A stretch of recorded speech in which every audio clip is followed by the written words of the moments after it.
ФК2 Бассыз командасының қорғаушысымын. Дайындық өте жақсы өтуде.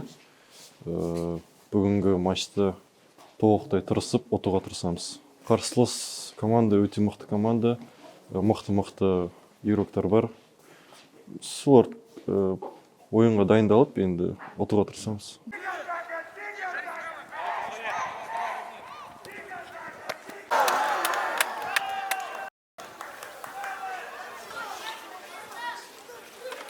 Тек қана жеңіс күтеміз. Бүгін Қазақстан бірінші лигінің екінші туры, бірінші лигасының 14 команда. Бүгін Екібастұз командасын өз үйімізде қабылдап жатырмыз.